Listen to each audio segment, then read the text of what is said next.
আমার নবী বলে বেনামাজি হইয়া কবরে গেলে ডান পাশের মাটিগুলা এক প্রান্তে যাইব, দুই পাশের মাটিগুলা এমন জোরে তোরে চাপা মারবে, এই চাপা মারার কারণে ডান পাশের হাড্ডিগুলো বাম পাশের হাড্ডির ভিতরে ঢুকিয়া যাইব, বাম পাশের হাড্ডিগুলো ডান পাশের হাড্ডির ভিতরে ঢুকিয়া যাইব। আমার নবী বলেন এই আযাবটার উপরে আর কোনো আযাব নাই। এমন জোরে, এমন জোরে তোরে চাপা মারব, এই বুয়াপুরের গুরুস্থানটা যদি আমি যাইতে পারতাম, আল্লাহ যদি আমার সেই কান দিত, আপনারা যদি সেই কান দিত, দৈনিক ওয়া ওয়া করে বাঁচাও বাঁচাও করে কান্না চলতেছে, কিন্তু আমরা শুনি না, কিন্তু আমরা দুনিয়ার পাল্লায় পড়ে আছি। দয়ার মালিক কে? এ হাজার মানুষ, দয়ার মালিক কে? ডিমগুলি সব একই রঙের, পার্থক্য নাই মোটে। ব্রয়লারের মুরগি হয়তো বা ডিম নাইলে সাদা, ব্রয়লারের ডিম কি ওই তো ডিম মেলে, আবার ঘরের মধ্যে হাঁস ডিম পাচ্ছে হইলে একটু বেগুনি টেগুনি সাইজের, নীল সাইজের নাইলে সাদা। একই রঙের ডিম হাঁসের নিচে, মুরগির নিচে দেওয়া হয়। মুরগির ডিম থেকে বাচ্চা ফুটে 21 দিনে কৃষি শিক্ষা পড়ছেন আপনারা এগ্রিকালচার। আর হাঁসের ডিম থেকে বাচ্চা ফুটে 28 দিন। কয়েকটা ডিম বাদ যায়, আবার 11টা ডিম থেকে 2টা ডিম বাদ আছে। কয়টা? 9টা ডিম থেকে কিচিমিচি আওয়াজ শোনা যায়। মা চাচিরা এই মুরগিটা সরানোর পরে দেখতেছে 11টা ডিম ছিল, সব রঙের, সব ডিমগুলোর রং ছিল এক। মুরগিটা সরায় দেখে 2টা ডিম বাদ গেছে, নড়াচড়া করে পানির মধ্যে ফেলে দেয়। আর 9টা ডিম থেকে 3টা বাচ্চা ফুটছে সাদা, 2টা বাচ্চা ফুটছে কালো, আর 4টা বাচ্চা ফুটছে গলা চুলাইল্লা। একই ডিম একই রঙের, ডিম থেকে রঙের বেরঙের বাচ্চা যিনি ফোটায়, জবান খুলে বলুন তিনি কে? বাস্তব বুঝেন না, এটা নামে ওয়ায়াতাফাক্কারুনা ফি খালকিস সামাওয়াতি ওয়াল আরদ। বান্দারে তুই আমার সৃষ্টি দেখে আমার গবেষণা করবি।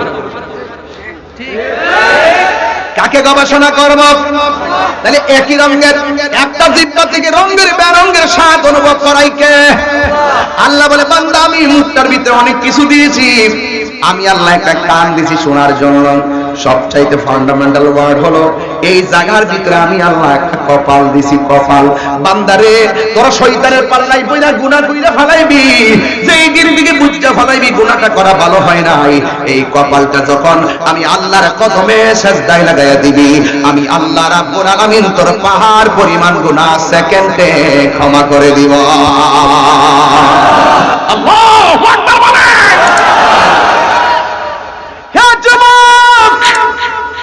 এই জায়গাটা হলো কপাল। আল্লাহ ছাড়া এই কপাল দিয়ে কাউকে সিজদা করা যাবে না। সিজদা পাওয়ার মালিক কে? এই কপাল দিয়ে সিজদা দিলে আল্লাহর খুশি। আল্লাহ বলে ও বান্দা তুই যখন আমার কুদরতি কদমে সিজদা দেস, আমার আল্লাহ যখন ফেরেশতাদেরকে গর্ব করে ডাক দেখো, ফেরেশতারা দেখ দেখ দেখ রাতে ঘুমাই নাই। সুবহানাল্লাহ করে রে। রাতের বেলা সব মানুষ ঘুমায়, আমার পাগলটা ঘুমায় না। এই পাগলটা চোখের পানি ফালাইয়া ফালাইয়া জিকির করতেছে, আমার প্রেমের গান গাইতেছে। গাফুরুর রহিম নাম তোমার আল্লাহ হো আল্লাহ আল্লাহ। এইভাবে গান গাইবা, আর আমার আল্লাহ ফেরেশতাদেরকে বলবে ও ফেরেশতারা দেখ আমার বান্দা ঘুমায় না। কুমকুম ইয়া হাবিবি কামতানাম, কুমকুম ইয়া হাবিবি কামতানাম, আশ-শামসু ওয়াল কমারু লা ইয়ানাম। উঠো উঠো হে বন্ধু, আর কত ঘুমাবে? চন্দ্র সূর্য ঘুমায় না, তুমি যে চাঁদের চেয়েও দামি, এই দামি মানুষটা দেখ সেজদায় পড়ে আছে। ওরা আমি আল্লাহরে দেখছেনি? ফেরেশতারা বলবে না দেখে নাই। ওরা আমার বেহেশত দেখছেনি? কয় না দেখে নাই। আল্লাহ ডাক দিয়ে কয় ফেরেশতারা তোরাই তো বলছিলি দুনিয়ার যেন মানুষটা পাঠায়, এই জন্য আমি পাঠাইছি। না দেখে আমার বান্দারা আমি আল্লাহর প্রেমে কেমন পাগল, এই জন্য তোরাও সাক্ষী থাক। আমার বান্দার চোখের পানি মিজানের পাল্লায় এমন ভাবে তুলে দিব যার বদৌলতে তার ডান হাতে আমি আল্লাহ জান্নাতের টিকিট দিয়ে দিব। নীরব থাকেন, নীরব নীরব। জীবনে বহুত সময় চলে গেছে, এই সময়টা কাজে লাগান, কাজে লাগবে। আমিও তো একটা মানুষ, আমি তো পারি, যা খুশি তাই তো করতে পারি। এরপর তো দায়িত্ববোধের জায়গা থেকে আমি একটা মেসেজ দিয়ে যাচ্ছি আপনাদের জন্য। এই জন্য আমার আল্লাহ রাব্বুল আলামিন বলেন, ইন্নাহু হুয়া ইউবদি ওয়া ইউঈদ, আমি আল্লাহ তোর শুরুর মালিক, আমি আল্লাহ তোর শেষের মালিক। শুরু করার পরে আমাদের ছোট মনির ভাই এমপি হয়ে গেছে, জীবনটা শুরু হওয়ার কারণে তাহেরি সাহেব বক্তা হয়ে গেছে, জীবনটা পাওয়ার পর আরেক ভাই চেয়ারম্যান হয়ে গেছে, জীবনটা পাওয়ার কারণে আর আমার পিসা বুজুর হয়ে গেছে, জীবনটা পাওয়ার পর আবার কেউ আমেরিকা প্রবাসী হয়ে গেছে। আল্লাহ রাব্বুল আলামিন বলেন, এই জীবনটা আমি আল্লাহ একটা থাবা দিয়ে শেষ করে দিব, ওই থাবার নাম হলো মৃত্যু। জোরে কোন কি? কাইফা তাকফুরুনা বিল্লাহি ওয়া কুনতুম আমওয়াতান ফাআহইয়াকুম সুম্মা ইউমীতুকুম সুম্মা ইউহয়ীকুম সুম্মা ইলাইহি তুরজাউন। আল্লাহ রাব্বুল আলামিন বলেন, হে বান্দারা, তোমরা কিভাবে আমি রবকে অস্বীকার করছো? তুমি ছিলে মুর্দা, অথচ আমি আল্লাহ তোমার জীবন দিয়েছি। প্রথমে এক ফোঁটা পানি, তারপরে রক্ত, তারপরে গোশত হাড্ডি দিয়া তোর বডিটা বানাইয়া ভিতরে একটা রূহ দিলাম, একটাই কারণ, ওয়া নাহনু আকরাবু ইলাইহি মিন হাবলিল ওয়ারিদ। আমি তোর সারবি থাকবো, তুই জবান দিয়ে আমি আল্লাহর ওয়াহদানিয়তের স্বীকারোক্তি দিবি। এই জন্য আল্লাহ রাব্বুল আলামিন বলেন, আমি তোরে জীবন দিলাম। এখন জীবন দেওয়ার পরে কেউ টিনের ঘরের মালিক, কথা বলেন না কেন? জীবন দেওয়ার পরে কেউ বিল্ডিং ঘরের মালিক, জীবন পাওয়ার পরে কেউ মাটির ঘরের মালিক, কেউ 10 লাখ টাকার মালিক, কেউ 20 লাখ টাকার মালিক।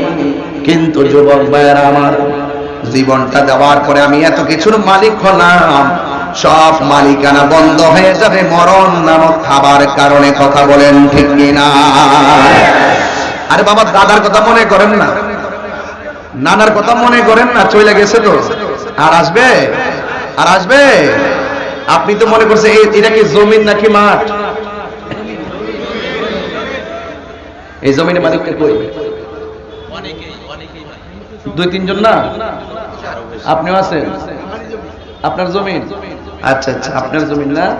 কেটে গেছে বাজারে পাওয়া লাগছে না। সভাপতি, শুয়ের মাথাটা যে জায়গায় পড়বে এই জায়গার মালিক সভাপতি না, সভাপতির দাগ নম্বরের মালিক। কিসের মালিক? পরে জায়গা পড়ে রে জমিন,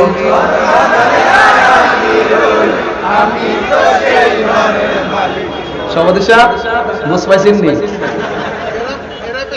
এরা পেছাই দিছে। আচ্ছা যান, ঠিক আছে, আচ্ছা ঠিক আছে। আপনাকে আমার অসন্তুষ্ট হচ্ছেন নাকি? আবার আমি কি দলিলের বাইরে কথা বলতেছি? হয়তো আমি একটু ভিন্ন আঙ্গিকে কথা বলি, কিন্তু সব তথ্যভিত্তিক কথা বলি। শুয়ের মাথা যেই জায়গায় পড়বে এই জায়গার মালিকও পৃথিবীর কেউ না। এই জন্য মাটি বিক্রি হয় না। যদি মাটি বিক্রি হইতো, ওই কোর্ট একজন আরেকজনের মামলা করলে কইলে, বাজান আমি এই মাটির মালিক, এই যে এঁটেল মাটি, কোর্ট যায় কইলে আমি এঁটেল মাটির মালিক, আমার জমিনের মাটির রং এমন, ওখানে দাগ নম্বর দেখালে কাজ হয়। কথা কোন ঠিক না বেঠিক? যদি কেউ আমি এঁটেল মাটির মালিক, দোআঁশ মাটির মালিক, বেলে মাটির মালিক, পলি মাটির মালিক, হ্যাঁ চলবে? উপরের মাটি, আরে কত নিচে যে কত মাটি আল্লাহ বানায় রাখছে। মাটির উপরে যত নিয়ামত আছে, সবচাইতে বড় নিয়ামত মাটির নিচে। আর বাংলাদেশের ভাগ্য বলো, বাংলাদেশের ভাগ্য বলো কেমন জানেননি? বাংলাদেশের ভাগ্যটা এতই ভালো, এখানে বলি আল্লাহর দেশ তো, গত কয়েকদিন আগে সিলেটে তেলের খনি পাওয়া গেছে। জোরে কোনো মারহাবা, জোরে কোনো মারহাবা। এটা কি সাধারণ জিনিসটা কি?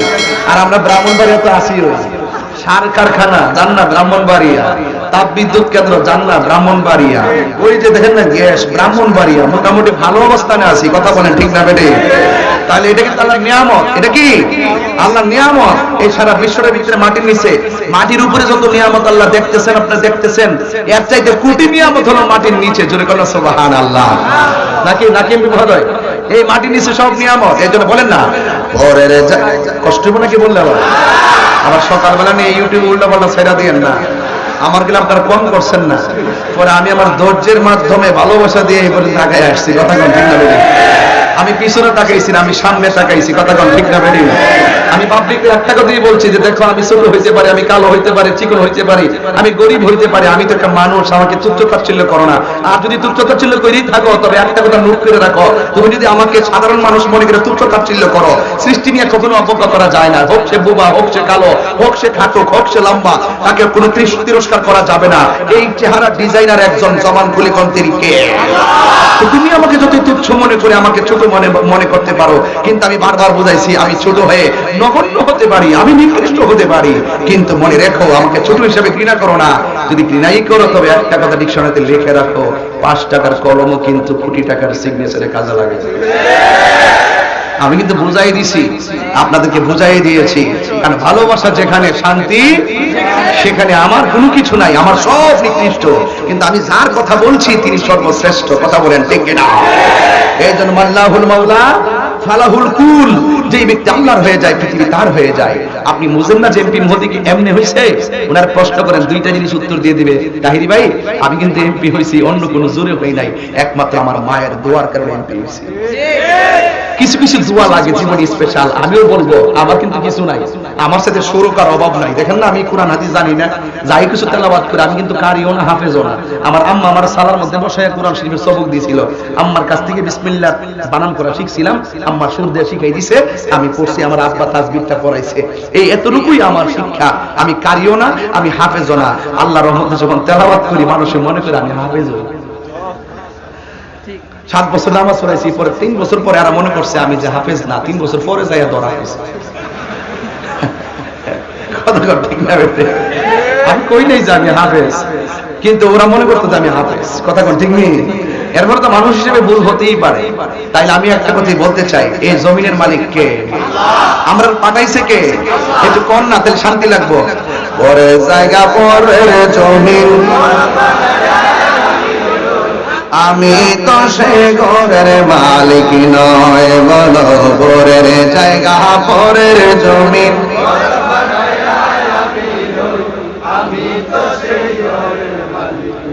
সে ঘরখানা যার জমিদারি,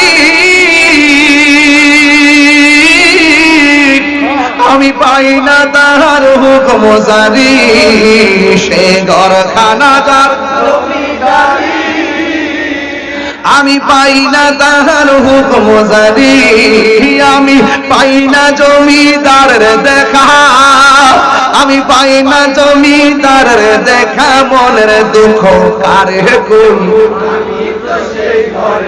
ঠিক নয়, বলো পরের জায়গা পরের জমিন,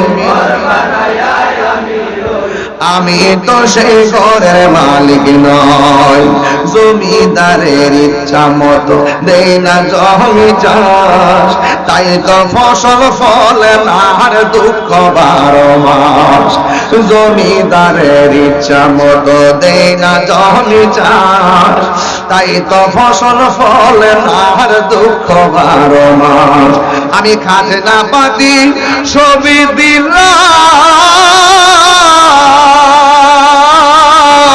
তবু জমিন আমার হয়ে যে নিলাম, আমি খাজনা পাতি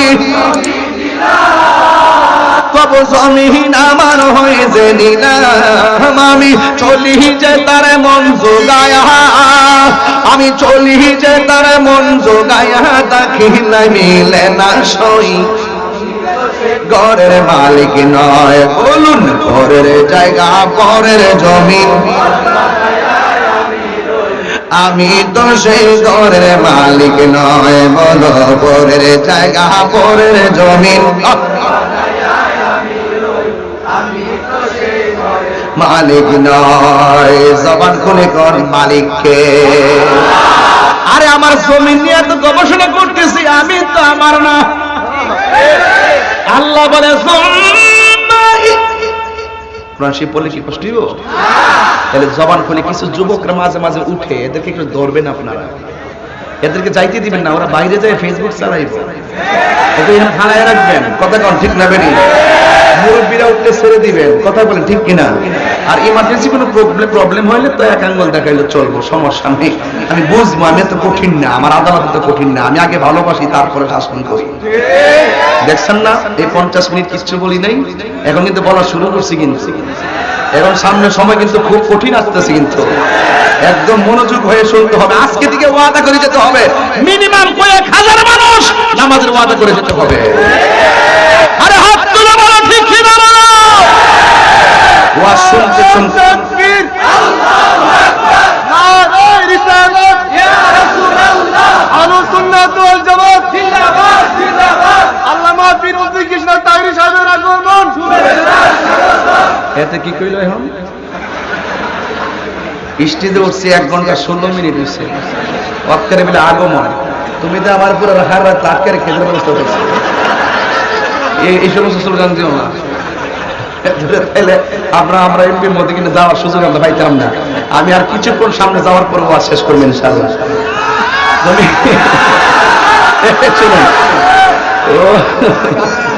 ও যে স্লোগান দিছে 1 ঘন্টা 16 মিনিট পরে কয়, বাবা 1 ঘন্টা 16 মিনিট পরে কয় আগমন বলে। আর কই না এটা গেলে ভাবলে সুযোগ পাইলে। আবার অনেক মানুষ আবার লাইভে শুনে কবে যে মানুষ হুজুর এইমাত্র আইছে, পরে আবার ওয়াজ শেষ করলে কবে যে বলে এত লক্ষ মানুষের সামনে 12 মিনিট ওয়াজ করি শেষ করে চলে গেলেন তাই হুজুর। তোমার একটা স্লোগান আমার জন্য কাল হয়ে দাঁড়াইতো। সুপ্রিয় দেশবাসী, আমি 1 ঘন্টা ওয়াজ করে ফেলছি প্রায়। মারহাবা জোরে করেন। ঠিক খুশি হয়েছেন আপনারা সবাই? এই যে একটা পর্ব শেষ করলাম, আরেকটা পর্বতে ঢুকলাম। মারহাবা জোরে করেন। জমির মালিক কে? হায়াতের মালিক কে? মওতের মালিক কে? এমপি বানাই কে? বক্তা বানাইছে কে? তাইলে তোমার জলে কেন? ইসলাম হলো শান্তির ধর্ম, আছে সুবিচার, অন্য ধর্মের প্রতি কবু করে না অবিচার। এই দেশটা হিন্দু মুসলমান সবাই মিলে স্বাধীন করছিল, এজন্য অন্য ধর্মের মানুষের প্রতি কিন্তু আঘাত করে কথা বলা যাবে না। আমার কাছে আজকে আসার পরে 2 হিন্দু ছেলে আমাকে, হুজুর আমরা অন্য ধর্মের হইলে আমি আপনার ভক্ত। আমি বললাম যে ভক্ত কেন? হুজুর আপনি সম্প্রীতির কথা বলেন। আমি সবাই তো গুনার চেয়ে বলে, আমি একটু দেখি না, একটু ম্যানেজ করে রাখতে পারি। এই জন্য হিন্দু মন্দিরে যাবে, মুসলমান মসজিদে যাবে, এরা এদের পূজা করবে, আমরা আমাদের ইবাদত করব, ঠিক কিনা? কিন্তু কোন ধর্মের মানুষকে জোর করা যাবে না, জোর জবরদস্তি করা যাবে, এগুলো মাথায় রাখবেন। দেশটা কিন্তু আমার রাসূল কিন্তু এমন ভাবে ইসলামটা বুঝাই দিয়ে গেছে, আমরা এটারে অনেক হার্ড বানায় ফেলি। ইসলামটা কি এত হার্ড নাকি? ইসলাম প্রয়োজনে হার্ড, কিন্তু ম্যাক্সিমাম সরল। কথা বলেন ঠিক কিনা? বলেন ঠিক কিনা? হ্যাঁ, এই জন্য আপনারা বলেন ইসলাম হলো শান্তির ধর্ম, আছে সুবিচার, অন্য ধর্মের প্রতি কবু করে না অবিচার।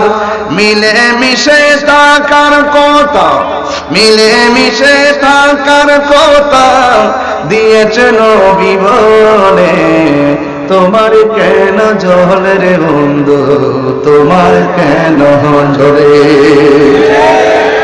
সবাই মিলেমিশে থাকবেন।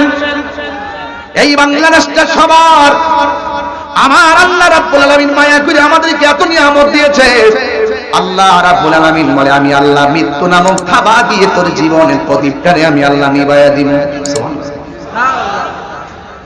মরে যাওয়ার পরে কেউ বাজারে চলে যাবে, সুন্দর করে একটা সাদা কাপড় নিয়ে আসবে, লাল নীল কাপড়, হলুদ কাপড়, কত কাপড় দেখছি, কিন্তু সাদা কাপড় দিয়া কেন কাপড়ের কাপড় পরানো হয়? এই কথা কোন মৌলবী ওয়াজের মধ্যে কয় না। কয় আম পাতা, জাম পাতা, বড়ই পাতা, কত পাতা আছে, সব মাপলে কথাগুলো বলি ব্রেইন ওয়াশ করার জন্য। আম পাতা, জাম পাতা, বড়ই পাতা, কত পাতা আছে, কোন পাতা দিয়া গরম জল করা হয় না। মৃত্যুর সময় বড়ই পাতার গরম জল কেন করা হয়? এই কথা দিয়ে কোন মৌলবী ওয়াজে কয় না। কথা বলেন, কথা বলেন, কথা বলেন না কেন? এই জন্য যুবক ভাইয়ের আমার, এই ইতিহাস জানতে হবে। আল্লাহ বলে, তোর জীবন প্রদীপটারে আমি আল্লাহ মরণ নামক থাবা মেরে শেষ করে দিব। শেষ করে দেওয়ার পরে তোমাকে গোসল দিবে, নতুন জামা পরাবে। এখন আর একটা প্রশ্ন রেখে দিয়ে যায়, পুরুষের কাপড় কেন 3টা, মহিলার শেষ বিদায়ের কাপড় কেন 5টা? এই কথা বুঝি কোন মাওলানা ওয়াজের ভিতরে কয় না? কথা বলেন ঠিক কিনা? এই জন্য আমি মরে যাব, একদিন আমাকে দাওয়াত করতে ব্রাহ্মণবাড়িয়া কেউ যাবে না। আমি মারা গেলে 3 দিন পর্যন্ত ফেসবুকটা গরম, 4 দিন পরে আমার খবর কেউ নিবে না, আমার আইডিতে কেউ আর মেসেজ করবে না। এই জন্য যুবক ভাইয়েরা আমার, এই পৃথিবীর কেউ কারো নয়। ফেসবুক চালাও, বাহাদুরি করো। দেখো 5000 ফ্রেন্ড আছে তোমার, একটা স্ট্যাটাস দিয়া দেখো কমেন্টস মাত্র 22টা, কমেন্টস মাত্র 100, তাহলে 5000 ফ্রেন্ড গেল কই? তার মানে বোঝা গেল মানুষ প্রয়োজনে তোমাকে ব্যবহার করবে, বিনা প্রয়োজনে কেউ তোমার পাশে থাকবে না। সম্পদের ভাগ সবাই নিতে পাগল হবে, কিন্তু মরণের কষ্টের ভাগ তোমার বন্ধু নিবে না। কথা বলেন ঠিক কিনা? আমার স্ত্রী আমার মনের ভাগ নিবে মনে করেন?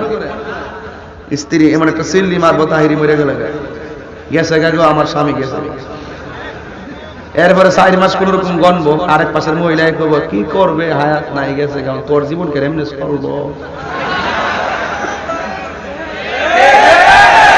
ওই বিড়ি কথা হইন না, জামাই নামের মধু শেষ, আবার আরেক জায়গায় জাদু করবো। এই পৃথিবীর কেউ আপনার কষ্টের ভাগ নিবে না, পৃথিবীটা স্বার্থপর। আর আমি মারা গেলে আমার ব্যাংকের টাকার ভাগ নেওয়ার জন্য, আমার সম্পদের ভাগ নেওয়ার জন্য মানুষের কোনো অভাব হবে না। আমার সন্তানদের মাঝে কাটাকাটি হবে, মারামারি হবে, সম্পদের ভাগ নিয়ে এমন ঘটনা শোনা যায়, তুচ্ছ ঘটনাকে কেন্দ্র করে মারামারি হচ্ছে, কিন্তু তোমার মৃত্যুর ভাগ, কবরের কষ্টের ভাগ পৃথিবীর কেউ নিবে না। কথা বলুন ঠিক কিনা বলো?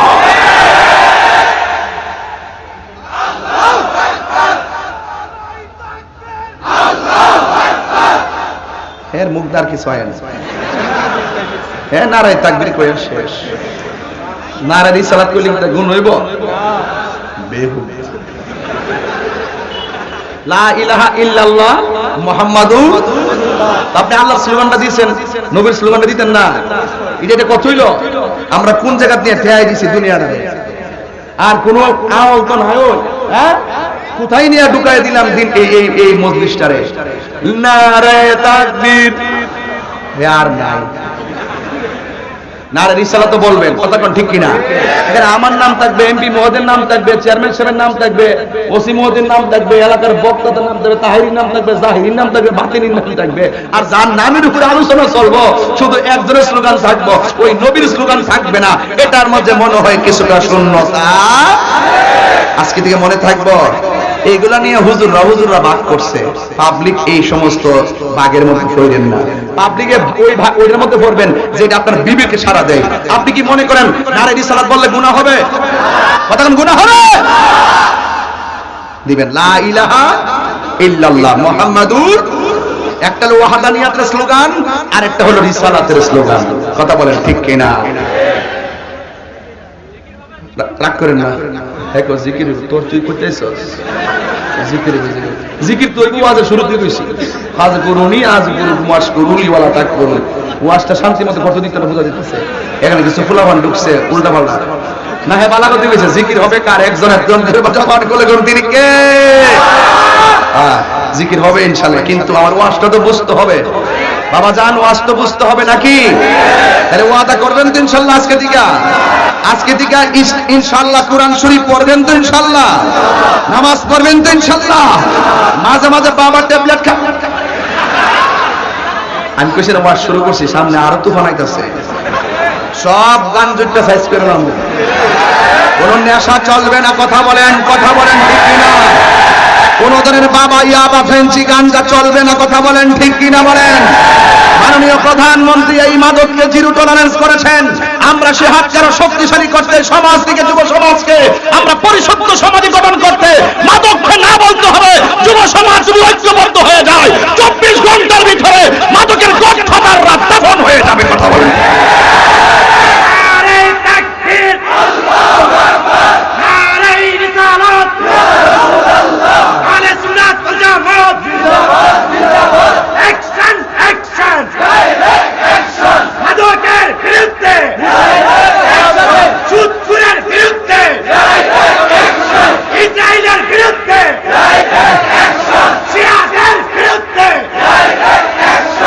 ভাইয়ের আমার, কষ্ট পাইছেন আপনারা? এগুলো কিন্তু সামাজিক কথা। এই কথাগুলো লাগবে আমার যুব সমাজের হাতে। বাবা ট্যাবলেট মানায় না, এদের হাতে আবার ট্যাবলেট মানায় না, এদের হাতে ফেন্সি মানায় না, ওদের হাতে সভ্যতার কালি আর সভ্যতার কাগজ নিয়ে একটি প্রেমের ইতিহাস রচনা করবে, যে ইতিহাস তাকে আজীবন পর্যন্ত অভদ্র থেকে ভদ্র সমাজে পরিণত করে তার নামটি আল্লাহর বান্দা থেকে আল্লাহর বন্ধুর খাতায় উঠে যাবে। কথা বলেন, রাগ করছেন না তো কেউ? গুসা করছেন না তো কেউ? আপনার কি রাগ করতেছেন মনে হচ্ছে? আর একটু সামনে যান, বুঝবেন। বলেন, জীবন প্রদীপ নিভে যাবে, আর মৌতের মালিক কে? আল্লাহ বলছেন ওয়ায়ুমিতুকুম, অতঃপর তোমাদেরকে মৃত্যুবরণ করতে হবে। এরপরে আমি আল্লাহ তোমাদেরকে পাঠাইছি, সুম্মা ইলাইহি তুরজাউন, অতঃপর আমি আল্লাহ তোরে পাঠাইলাম, আমি আল্লাহর কাছে তোমাকে ফিরে আসতে হবে। আমি যখন আল্লাহর কাছে ফিরে যাব, তখন আমার দুইটা অবস্থা হবে, হয়তো ইয়েস অর নট, হয়তো জান্নাত নাইলে জাহান্নাম, হয়তো আমি পাপী নাইলে আমি নেকি। দুইটা কন্ডিশনের উপরে যারা যারা পরিমাণ হিসাব গ্রহণ আমার আল্লাহ করবেন। আমার আল্লাহ বলেন, ফামাইয়ামাল خيرا يره ومن يعمل مثقال ذرة شرا يره। আমার বন্ধুরা, মাটির উপরে সুদ খাইয়া, মাটির উপরে ঘুষ খাইয়া, মাটির উপরে জিনা কইরা, মাটির উপরে মায়ের বুকে লাথি মাইরা, মাটির উপরে নবীর বিরুদ্ধে কথা বইলা, মাটির উপরে ওলি আল্লাহর বিরুদ্ধে কথা বইলা, মাটির উপরে থাইকা কোরআনের বিরুদ্ধে কথা বইলা, মাটির উপরে থাইকা ইসলামের বিরুদ্ধে কথা বইলা, মাটির উপরে থাইকা আল্লাহর বিরুদ্ধে কথা বইলা, মাটির নিচে গিয়ে জান্নাতের বিছানা পাওয়া যাবে না। কথা বলেন ঠিক কিনা? পচা বীজ মাটির নিচে দিলে গাছ যেমন ওঠে না, ইন্নাকা লা তাজনি মিনাশ শাওকিল ইনাব, আঙ্গুরের গাছ থেকে যেমন করে কাঁঠালের আশা করা যায় না, মাটির উপরে দুই নম্বরই কইরা জান্নাতের বিছানা কবরে পাওয়া যাবে না। কথা বলেন ঠিক কিনা? এই জন্য আল্লাহ বলছেন, আমি আল্লাহ তোরে মরণ দিব। এই মরণটা দুইটা ধরন, একটা হলো বাচ্চার মতো ঘুমায়া যাবে, আর একটা মরণ হলো আজরাইলকে দেখলেই তার হাড়টির রগগুলা টাস টাস করে ছিঁড়ে যাবে, গায়ের রগগুলা টাস টাস করে ছিঁড়ে যাবে। এমন একটা তুফান আসবে, নার্গিস টর্নেডো আইলা, ভূমিকম্প আইলে বাড়িঘর যেমন করে নড়াচড়া করে, বিল্ডিং ধসে পড়ে যায়। আজরাইল নামক থাবা যখন তোমারে মারবে, গায়ের ভিতরে যত জোড়া আছে শক্ত শক্ত জোড়ার ভিতরে কম্পন তৈরি হয়ে যাবে। আর তোমার গায়ের ভিতরে যেমন করে সুনামি আসলে নদীর পানি উপরে উঠে যায়, আর সীমানা থাকে না, ঠিক এমন আজরাইলের থাবা মারনে গায়ের তাজা রক্তগুলো সেকেন্ডের ভিতরে পানি হয়ে যাবে। আজরাইল জিজ্ঞাসা করবে, আল্লাহর বান্দা তোকে আমি এখন নিয়ে যাব। আপনি যদি বেঈমান হন, আপনি বলবেন, আজরাইল আমার এখন নিও না, আমার নামাজ বাকি আছে। আজরাইল বলবে, আর সময় নাই, আমার রোজা বাকি আছে, আমার আর সময় নাই, আমার হজ বাকি আছে। আজরাইল বলবে, সময় নাই। কিন্তু যদি ইমানদার হন, ইমানদারের কাছে আজরাইল যখন আসবে, ইমানদারকে আজরাইল বলবে, হে আল্লাহর বান্দা, আমি তোমার কাছে এসেছি, আমার দিকে তাকায় দেখে। এইভাবে মাথা চুলের ভিতরে,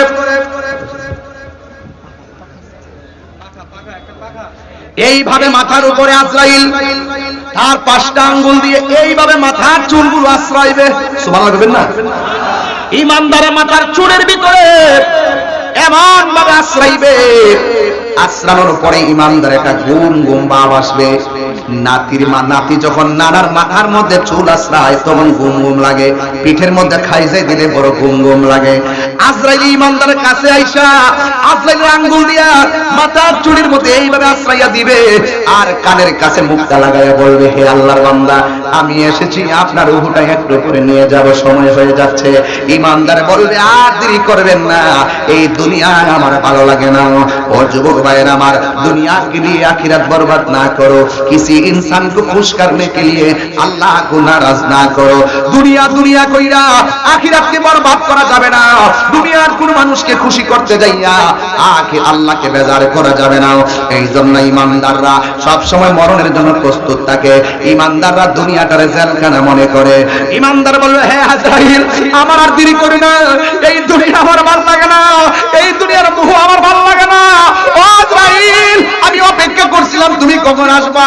আমার রূহটা লইয়া যাও, আমি আমার আল্লাহর দিদারের জন্য মনটা পাগল পাগল হইয়া রইছে।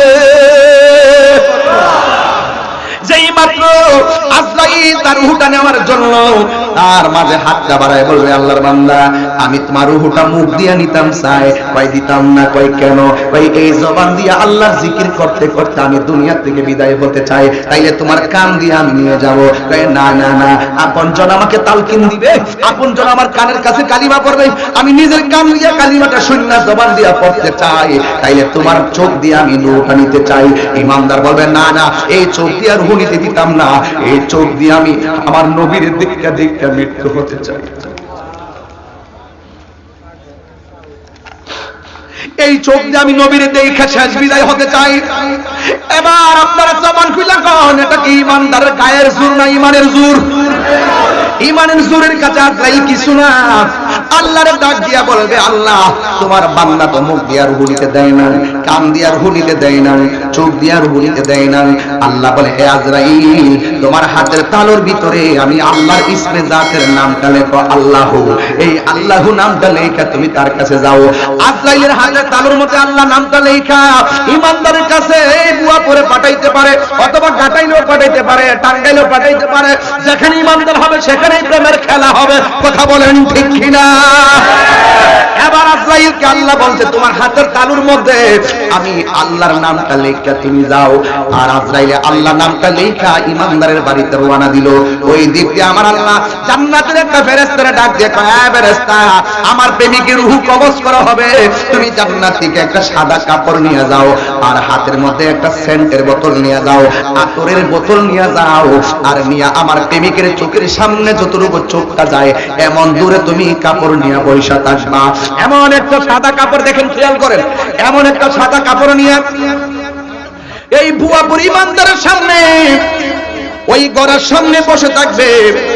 এমন ভাবে যখন বসে থাকবে, এবার আজরাইলের রূহটা কবজ করার ব্যাপার আল্লাহ বলছেন, এ ফেরেশতা, তুমি জান্নাতের কাপড় নিয়ে যাইবা। ইমানদারের রূহটা কবজ করার পর এই রূহটার তোমার কাপড়ের মধ্যে বাইন্ডিং কইরা ফালাইবা। জুরে কন্যা সুবহানাল্লাহ। এবার এইভাবে বাইন্ডিং করবে, মানুষের দেহটারে বাইন্ডিং করার জন্য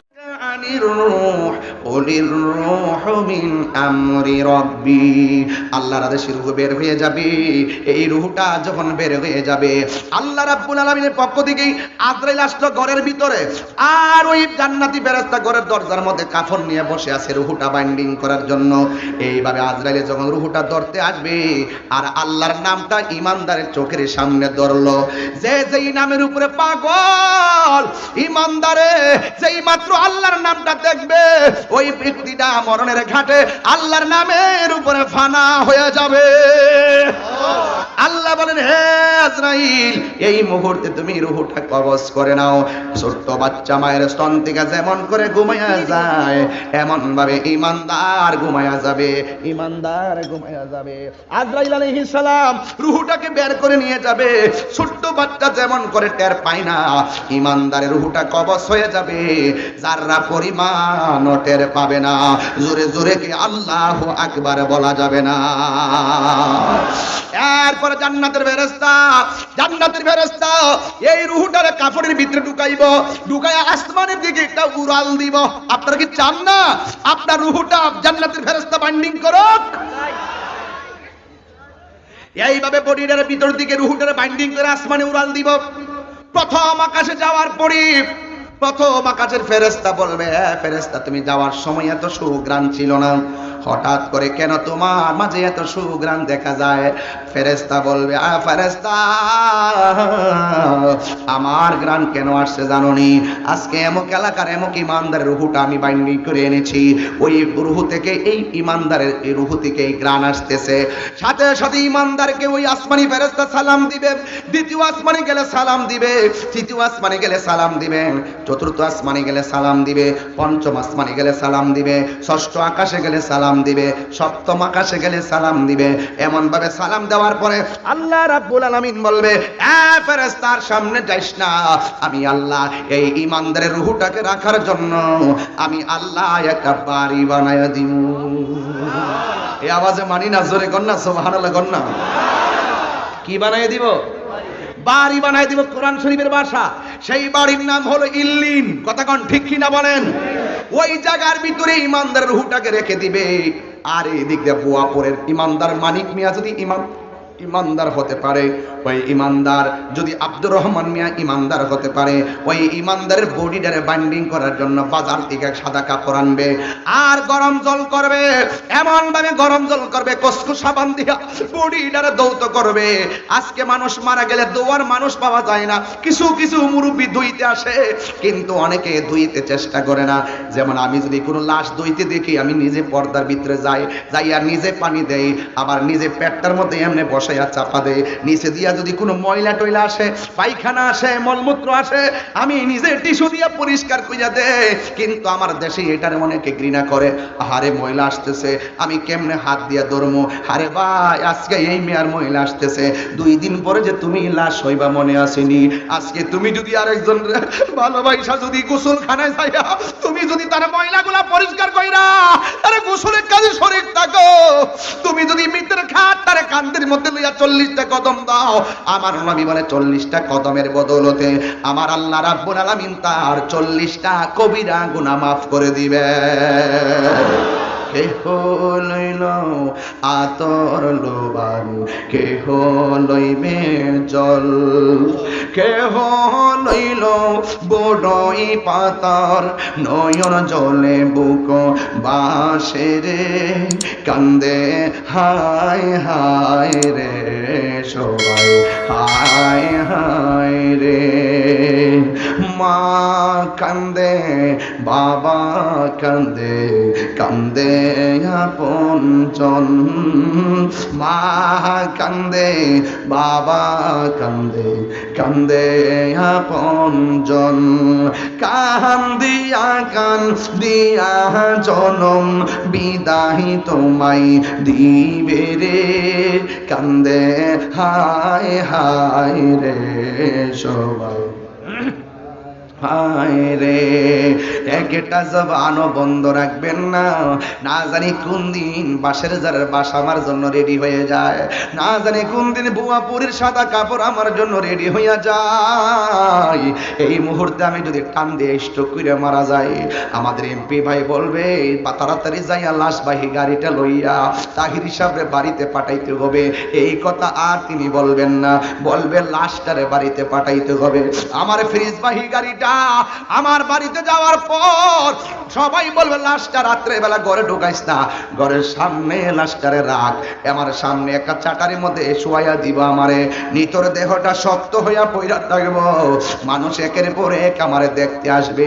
রাতের বেলা আমারে দেখতে আইসা সারা রাত কেউ অপেক্ষা করবে না, কেউ ঘুমের ঠান্ডায় বাড়িতে চলে যাবে, কেউ ব্যস্ততায় চলে যাবে। মানুষ আইব রে এক নজর দেখিতে, মানুষ আইব রে দেহ খাঁচার ও চিনি পাখি, বলুন দেহ খাঁচার উইরা যেদিন যাইব রে, এক নজর দেখিতে মানুষ আইব রে। কেউ কারো কবর আপন হবে না। এই জন্য আমার আল্লাহকে বান্দারে, আমি আল্লাহ তোরে মায়া কিরা বানাইছি, মিনহা খলাকনাকুম, আমি আল্লাহ তোরে মাটি থেকে বানাইছি, ওয়া মিনহা ওয়া ফিহা নুঈদুকুম, এই মাটিতেই তোকে দাফন করা হবে, ওয়া মিনহা নুখরিজুকুম তারাতান উখরা, এই মাটি থেকেই উলম্ব অবস্থায় একটা ময়দানে একদিন উঠবা, ওই ময়দানের নাম হলো হাসরের ময়দান। আমার নবী বলেন যারা বেনামাজি হইয়া কবরের মধ্যে যাইব এদের অবস্থা ভয়াবহ হবে। আমার নবী কয় জাননি, আমি যখন মেরাজের মধ্যে গেছি আমার আল্লাহ অনেক আযাব দেখাইছে, আমার আল্লাহ অনেক গজব দেখাইছে, কিন্তু আমি দেখলাম সব আযাবের ভিতরে কবর আযাবটা হলো সবচাইতে ভয়াবহ। এই কবর আযাবটা বড় কঠিন লাগছে। আর কবরে যত আযাব আছে সব আযাবের মধ্যে একটা আযাব বড় ভয়ঙ্কর, এই আযাবটা বেনামাজিরে আল্লাহ দিব। এখন প্রশ্ন হলো হুজুর ও দয়াল নবী গো, এই আযাবটা আবার কোনটা? আমার নবী বলে বেনামাজি হইয়া কবরে গেলে ডান পাশের মাটিগুলো এক প্রান্তে যাবে, বাম পাশের মাটিগুলো আরেক প্রান্তে যাবে। আল্লাহু আকবার কয়টা কেন? বাম পাশের মাটিগুলো এক প্রান্তে যাবে, ডান পাশের মাটিগুলো এক প্রান্তে যাবে। ও আমার বুয়াপুরের মা, ও আমার বিরামদির মা, রঙের গুড়া দৌড়ানো শেষ হইছিনি, একবার কি পাবেন না আপনার বিয়ের আগে গায়ে হলুদ হইছে, মরণের পরে একটা গোসল হবে? আপনি কি জানেন না বিয়ের পরে একটা গাড়ি দিয়ে আসছেন? আপনি কি এটাও বুঝেন না মরার পরে একটা পালকিতে উঠবেন?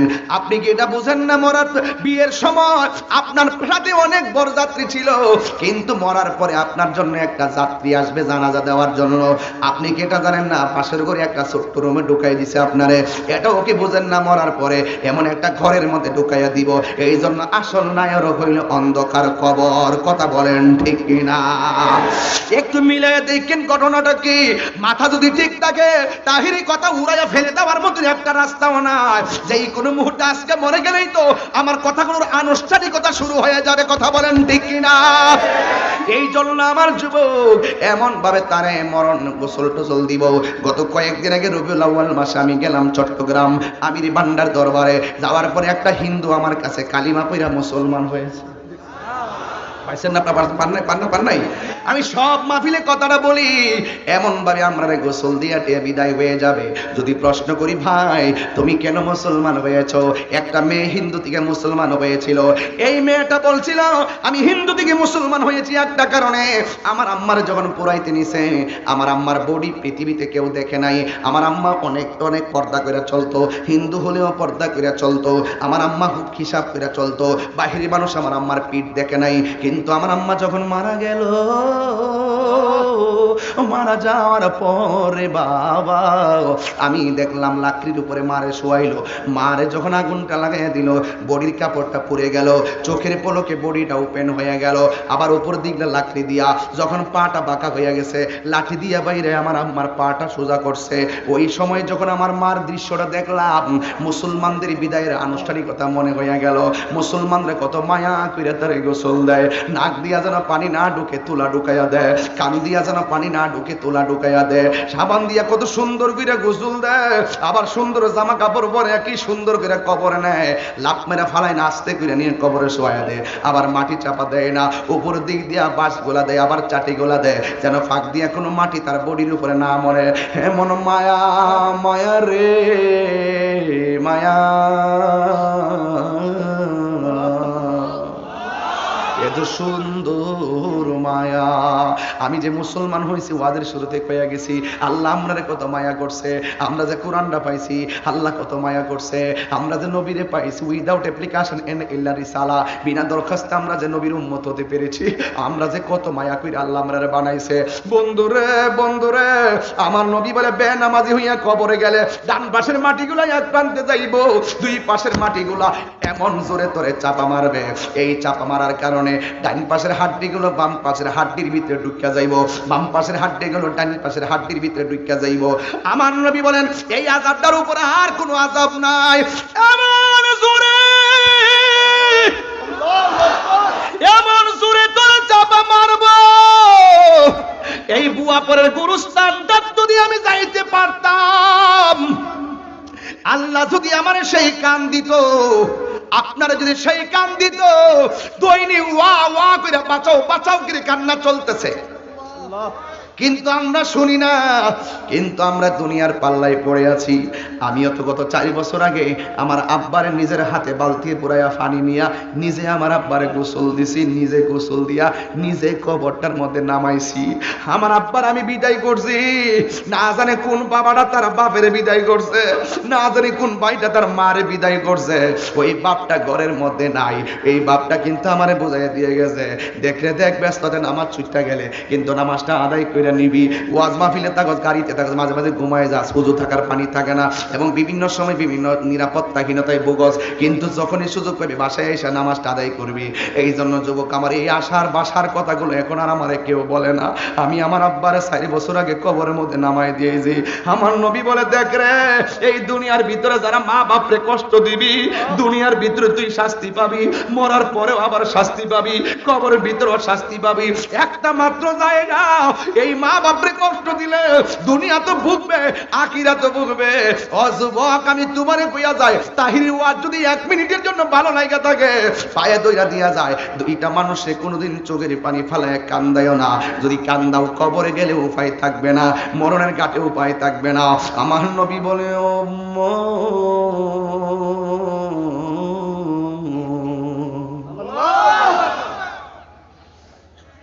তুই জেনে রাখ রে, মা বাপ যদি কষ্ট পায়, আল্লাহ কষ্ট পায়। হাসরের ময়দানে এক শ্রেণীর বান্দাদেরকে আমার আল্লাহ আগুনের শিকল দিয়া বাইন্দা রাখবো।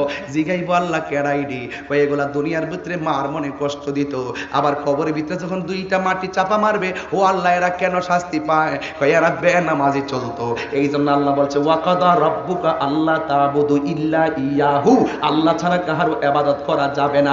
এরপরে বলছে, ওয়াবিল ওয়ালিদাইনি ইহসানা। আমার ওয়াজ হলো আজকে দুইটা বিষয়, একটা হলো ইবাদত আর একটা হলো খেদমত। ইবাদত হবে আল্লাহর, খেদমত হবে আমার মা বাবার। কথা বলেন ঠিক কিনা? এই দুইটা ওয়াজ যদি পারিবারিক জীবনে, সামাজিক জীবনে বাস্তবায়ন করতে পারো, তুমি বান্দা থাকবা না, তুমি আল্লাহর বন্ধু হয়ে যাইবা।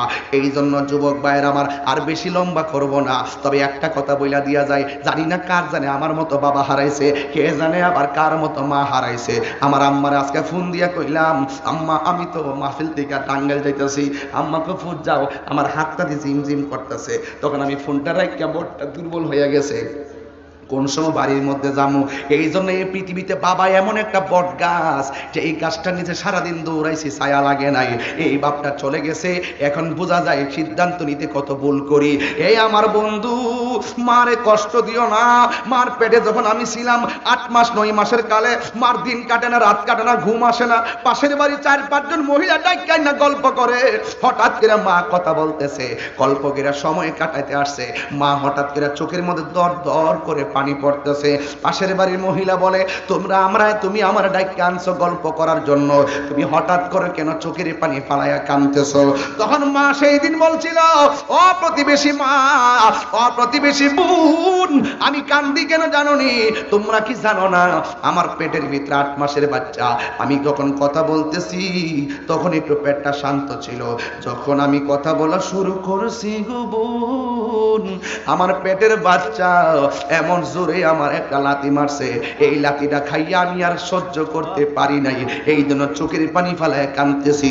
আরেকবারের মহিলা ডাক দিয়ে কয়, তুমি চোখের পানি ফালায় কান্দো, আবার মুখ দিয়ে মুসকি মুসকি হাসো কেন? মা ডাক দিয়ে হাসি কেন জানোনি? কারণ আমার পোলাটা লাথি দিলেও আমি তো বাচ্চাটা দেখতেছি পেটের ভিতরে জিন্দা আছে, নিশ্চয় আমি আমার পোলাটারে দেখার আশা আছে। এই জন্য অনেক মার পেটে যখন বাচ্চা নড়াচড়া করে না, দৌড়াইয়া তারা ডাক্তারের কাছে চলে যায়, আমার বাচ্চাটা কি পেটের ভিতরে মইরা গেছে নাকি। এমন অনেক সময় দেখা যায় সন্তান ভূমিষ্ঠ হওয়ার পর সন্তান ওয়া ওয়া করে কান্দে, আর মা দুঃখিনী দুনিয়া থেকে বিদায় হয়ে যায়।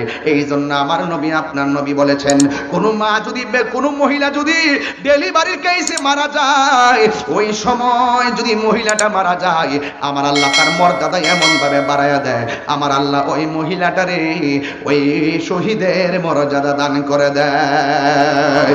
এই জন্য যুবক, দুইটা জিনিস আজকে মাথায় রাখা লাগবে বিদায় বেলায়। 1 নম্বর, ইবাদত হবে কার? আরো জোরে বলো, আরো জোরে বলুন, ইবাদত হবে কার? আরো জোরে বলি কার? আর খেদমত হবে মা বাবার।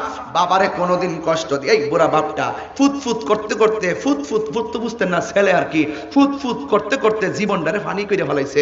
এর এমন বিহু বেডা, এর মাথার মধ্যে 1 মন 2 মন লোয়ার পরে, কষ্ট কইরা গাম জড়ার পরেও ঘরে আইসা লুঙ্গি দিয়েছে, একটা মুচ্ছা ঘরে ঢুকছে। সন্তানরে বুঝতে দেয় না আমি কষ্ট করছি, স্ত্রীকে বুঝতে দেয় না আমি কষ্ট করছি। একটা কথা মনে রাখবেন, পুরুষ কখনো পরিশ্রম করে ক্লান্ত হয় না, পুরুষ ক্লান্ত হয় পারিবারিক চাপ আর মানসিক অশান্তির কারণে। কথা বলে ঠিক না? আরে পুরুষকে একটু সাহস দেন, পুরুষকে একটু সাহস দেন। ওরা চ্যালেঞ্জ দিতে জানে, ওরা জীবনটা বিলাইয়া দিবে সন্তানের জন্য, ওরা জীবনটা বিলাই দিবে স্ত্রীর জন্য, কিন্তু একটু সান্ত্বনা পানি চায়, তাকে ভুল বুঝলে তার কলিজাটা ফেটে যায়। কথা বলেন ঠিক না বেটে? পুরুষ কখনো কখনো পরিশ্রম করে ক্লান্ত হয় না। কথা বলেন ঠিক কিনা বলেন? এই যে বুড়া বেড়ায় ফুতের লাগিয়া জীবন দেলাইছে, এখন কমরটালে উঠতারে না, আগের মতো পারি না, আগের মতো হাঁটতারি না। আরে বাপটা কি চশমা না পড়ছে, কালো চশমা, বাপটা কি চশমা পরি না বেড়া আসেন রে? পরিশ্রম করতে করতে মাথায় বার নিতে নিতে চোখটা লেস হয়ে গেছে, আর আমার কোমরটার হাড্ডি ফাঁক হয়ে গেছে, এখন পারি না। বুড়া মানুষ গটা থইরে দিছে, আর তুই অত বড় বেড়া হইছ, তোর মাস্টার্স পাস করাইলো, তোর এলএলবি পাস করাইলো, ঢাকা শহরে তুই বন্ধু বান্ধব নিয়ে কম্বল দিয়ে ঘুমাস, আর মাটা ভুয়াপুর টিনের ঘরের ভিতর ট্যাপ ট্যাপ করে কুয়াশা পড়তেছে, নীরের শাড়ির আঁচল দিয়া মুখটা ডাইকা ঘুমাইতেছে। আল্লাহ সহ্য করতো না রে, আল্লাহ সহ্য করতো না, কয়ে দিলাম। মা যদি শুধু হাত কাটতে লাগে, আল্লাহ আমার পুত্র এত বড় করছিলাম, আমি এইভাবে কষ্ট করবো না গিয়া, আর কিছু কই তুইব না, তোর জীবন শেষ হয়ে যাবে, বদুয়া মুখটা কই তুইব না, এমনি শেষ, উফ কইলেই শেষ। আর বাপটা এত কষ্ট করছে পুতের লাগে, আরে 5 লাখ টাকা বিদেশ পাঠাইছে, 3 লাখ টাকা ঋণ, পুত্রে বুঝতে দিছে না। আরে এই বাপটা ফর্ম ফিলাপের টাকা একের পর এক, বেতন পাইছে না, কৃষি কাজ করছে, ধান বিক্রি করছে, এটা দিয়া 3টা ছেলেরে এমন ভাবে লেখাপড়া করায়া, 3টা ছেলেরে এমন ভাবে করাইছে লেখাপড়া করায়া, এখন 3 ছেলে 3 বাড়ির মালিক, এক একটা বিল্ডিং এর ভিতরে 3টা 4টা 6টা করে রুম, 318টা রুম। যেই মাটা তারে মাস্টার্স পাস করাইয়া লেখাপড়া করানোর কারণে 3টা বিল্ডিং এ 18টা রুমের মালিক হইলো, দুঃখ হলো সেখানে ছোট্ট একটা মা পেটের ভিতরে 10 মাস 10 দিন ধরে রাখলো, আর 3 সন্তানের 18টা রুমের ভিতরে এই মাটার জায়গা হইল না। এই দুঃখ বলার জায়গা ভুয়াপুরে আমার নাই। কথা বলেন ঠিক কি না বলেন? এক একটা কথা আমি কোট দিয়া বলছি, কোট দিয়া বলছি, বিশ্লেষণ করি নাই, আজকে সব কোট দিয়া বললাম। আজকে থেকে ওয়াদা করেন নামাজ পড়ব ইনশাআল্লাহ, জোরে কোন ইনশাআল্লাহ। আজকে থেকে ওয়াদা করেন আমরা মার খেদমত করব ইনশাআল্লাহ। হাত তুলে কোন ইনশাআল্লাহ। একটু হাত লড়াইতে পারবেন আমার সাথে? হাতটা নিচে নামান।